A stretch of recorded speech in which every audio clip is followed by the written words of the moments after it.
हिंदू धर्म में भगवान शनि देव को न्याय के देवता की उपाधि दी गई है। शनिवार के दिन भगवान शनि देव की विधि पूर्वक पूजा व्रत करने से साधक की मनचाही मनोकामना पूरी होती है। माना जाता है कि भगवान शनि देव व्यक्ति विशेष को कर्म के अनुसार फल देते हैं। अच्छे कर्म करने वाले को शुभ फल की प्राप्ति होती है और बुरे कर्म करने वाले को शनि देव दंडित करते हैं। शनिवार व्रत करने के नियम होते हैं जिनका पालन करने से भगवान शनिदेव प्रसन्न होते हैं और घर में सुख शांति का आगमन होता है। तो आइए सुनते हैं शनिवार व्रत कथा। एक बार सूर्य, चंद्रमा, मंगल, बुध, बृहस्पति, शुक्र, शनि, राहु और केतु इन 9 ग्रहों में विवाद होने लगा कि हम सब में से बड़ा कौन है। सभी अपने आप को बड़ा समझते थे। उन लोगों का विवाद काफ़ी बढ़ गया और वह किसी फैसले पर न पहुंच सके तो देवराज इंद्र के पास गए और उनसे निवेदन किया, हे देवराज, आप हमारा न्याय करा के बताएं कि हम 9 ग्रहों में से सबसे बड़ा कौन है। ग्रहों की बात सुनकर इंद्र घबरा गए और बोले, मुझ में इतना सामर्थ्य नहीं है जो मैं किसी को छोटा बड़ा बता सकूं। इस मामले में कुछ नहीं कह सकता। हाँ, मैं एक उपाय अवश्य बता सकता हूँ। इस समय मृत्युलोक में विक्रमादित्य का राज है। वह दूसरों के दुखों को दूर करने वाले हैं, इसलिए तुम्हें उनके पास जाना चाहिए। देवराज इंद्र की बात सुनकर सभी ग्रह महाराज विक्रमादित्य के पास गए और सारा किस्सा सुनाया। ग्रहों की बात सुनकर महाराज विक्रमादित्य सोचने लगे कि किसको छोटा बताऊं। काफ़ी देर तक विचार करने के पश्चात उन्होंने एक उपाय सोचा। सोना, चांदी, कांसा, पीतल, रांगा, जस्ता, अभ्रक, लोहा आदि 9 धातुओं के 9 आसन बनवाए और उनको क्रम अनुसार बिछा दिया। सोने का सबसे आगे और लोहे का सबसे पीछे। इसके बाद राजा ने 9 ग्रहों से कहा, आप सब अपने आसनों पर बैठ जाइए। जिसका आसन सबसे आगे है उसको सबसे बड़ा और जिसका सबसे पीछे है उसको सबसे छोटा समझिए।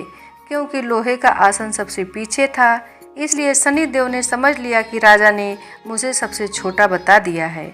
उन्होंने कहा, राजा, तू मेरे पराक्रम को नहीं जानता।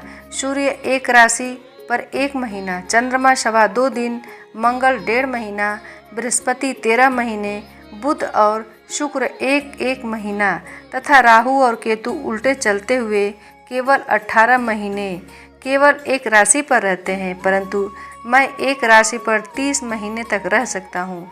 जब श्री रामचंद्र जी पर 7.5 आई थी तो उनको वनवास हो गया और रावण पर आई तो भगवान श्री रामचंद्र जी ने सेना लेकर लंका पर चढ़ाई कर दी और रावण के पूरे कुल का नाश कर दिया। इसलिए राजा, अब तू तनिक सावधान रहना। शनिदेव की बात सुनकर राजा विक्रमादित्य बोला, जो मेरे भाग्य में लिखा होगा वह सब देखा जाएगा। के पश्चात अन्य ग्रह तो बड़ी प्रसन्नता के साथ और शनिदेव क्रोध से भरकर विक्रमादित्य के दरबार से उठ अपने अपने स्थान को रवाना हो गए। कुछ समय के पश्चात जब महाराज विक्रमादित्य पर 7.5 आई तो शनि में व्यापारी का रूप धारण करके अनेक तरह से सुंदर घोड़ों के साथ महाराज विक्रमादित्य की राजधानी पहुँचे। राजा ने व्यापारी के पास आकर उन दोनों को देखा और उनमें से एक सुंदर घोड़े को पसंद किया और सवारी के लिए उस पर चढ़ा। बस राजा के उस पर चढ़ने की देरी थी कि वह हवा हो गया और जंगल में राजा को गिराकर अदृश्य हो गया। अब राजा जंगल में मारा मारा फिरने लगा। भूख और प्यास ने भी उसे बेहद सताया। इतने में कहीं से एक ग्वाला आ गया। उसने राजा को पानी पिलाया। पानी पीने के पश्चात राजा ने ग्वाले से नगर का मार्ग पूछा। ग्वाले ने राजा को सीधा रास्ता बता दिया। राजा शहर में पहुंचा और सेठ की दुकान पर जाकर बैठ गया। सेठ ने जब उसका नाम ग्राम पूछा तो राजा ने कहा, मेरा नाम बीका है और मैं उज्जैन का रहने वाला हूँ। सेठ ने उसे कुलीन मनुष्य जानकर जल आदि पिलाया। सेठ की दुकान पर उस दिन अधिक बिक्री हुई। इससे सेठ राजा को एक भाग्यवान पुरुष समझकर भोजन के लिए अपने घर को ले गया। भोजन करते समय राजा ने देखा कि एक सोने का हार खूंटी के साथ लटक रहा है और खूंटी हार को निगल रही है। भोजन के बाद आवश्यकता पड़ने पर सेठ को हार कहीं नहीं मिला तो सबने यही कहा कि हार अवश्य ही बीका ने चुराया है। इस पर 5-7 आदमी विक्रमादित्य को पकड़कर कोतवाली के पास ले गए और कोतवाल ने उनको राजा के सामने उपस्थित कर दिया और बोले, महाराज, यह आदमी तो भला प्रतीत होता है और चोर मालूम नहीं होता, लेकिन सेठ का कहना है कि चोरी इसी ने की है क्योंकि उसके घर में इसके अलावा बाहर का कोई आदमी नहीं आया। इस पर राजा ने आज्ञा दी कि इसके हाथ पैर काटकर चौरंगिया किया जाए। राजा की आज्ञा अनुसार महाराज विक्रमादित्य के हाथ काट दिए गए। इसके पश्चात राजा की यह दशा हो गई कि किसी ने पानी उसके मुख में डाल दिया तो पी लिया और यदि किसी ने रोटी का टुकड़ा मुख में डाल दिया तो खा लिया। इस प्रकार कुछ काल व्यतीत हुआ तो एक तेली उनको अपने घर ले गया और अपने कोल्हू पर बैठा दिया। महाराज विक्रमादित्य कोल्हू पर बैठे हुए दिन भर बैल हाँकते रहते। जब राजा की बुरी दशा समाप्त हो गई और रात को वर्षा के समय जब वह मल्हार गा रहे थे तो उनका गाना सुनकर उस नगर के राजा की लड़की उन पर मोहित हो गई और अपने दासी को इस बात का पता लगाने के लिए भेजा कि देखो इस समय कौन मल्हार गा रहा है। दासी ने महल में आकर राजकुमारी को सब वृत्तांत सुना दिया। राजकुमारी ने प्रण कर लिया कि यदि विवाह करूंगी तो इस चौरंगिया के साथ ही करूंगी और अगले दिन से राजकुमारी ने अनशन व्रत कर दिया। दासी ने रानी को यह सब हाल सुना दिया। रानी तुरंत ही राजकुमारी के पास पहुंची और उससे उसके दुख का कारण पूछा। राजकुमारी ने कहा, माताजी, मैंने प्रण कर लिया है कि अमुक तेली के घर में चौरंगिया है, उसी के साथ विवाह करूंगी। रानी ने चिंतित होकर यह बात राजा को बताई।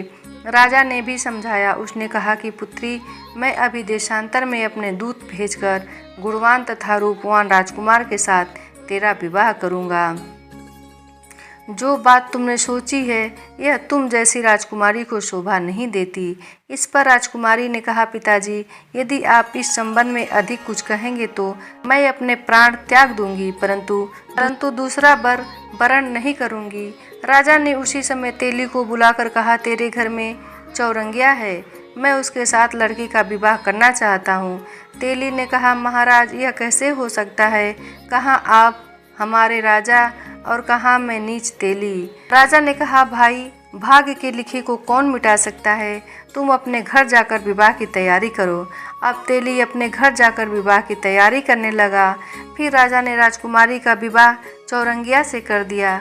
रात्रि के समय जब महाराजा विक्रमादित्य और मनभावनी महल में सोए थे तो आधी रात के समय शनिदेव ने राजा विक्रमादित्य को स्वप्न में दर्शन देकर कहा, राजन, कहो तुमने मुझको छोटा बताकर कितने दुख उठाए हैं।